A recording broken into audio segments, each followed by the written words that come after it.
కూడా ఒక్కొక్క స్వామివారి ప్రసాద కింద లడ్డు ఒకటి వస్తుంది. దాంట్లో ఒక కోపిని కూడా వాళ్ళు ఇస్తారు.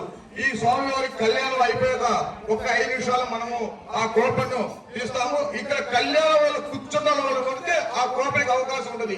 ఆ కోపల్లో తీసిన లాటరీ మన అయ్యగారి చేతుల మీద మరి కళ్యాణం చేసిన మంచి వచ్చాడు, ఆయన చేతులు మనం చేపించాం కాబట్టి ఆయన చేత మీద కోపం చేపిద్దామంటే ఆ కళ్యాణంతో పాటు ఆ లడ్డుతో పాటు ఆ కళ్యాణ లడ్డుతో పాటు ఆ దంపతులకి మరి ఒక చీర ఒకటి మరి పంచాటవలు కూడా ఆ దంపతులకు ఇయడం జరుగుతుంది.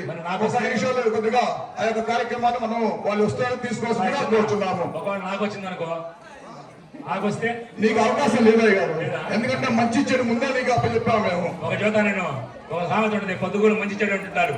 నేను మంచి చేయడం ఏంది, అయ్యగారు చెడు చేయడం ఏంది, అసలు దానికి ఒప్పుకోను. నేను చెడు చేసేవాడిని కాదు, అసలు నాకు అవసరం లే.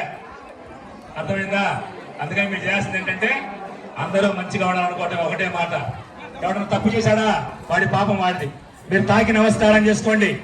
ఒకసారి ఆ తాళిబట్టు తాకి నమస్కారం చేసుకోండి. అయ్యగారు చిన్న దారివ్వండి. మీరు జాగ్రత్త ముందుకు పడతారో తెలిపండి. దారివ్వండి, తాకి నమస్కారం చేసుకోండి.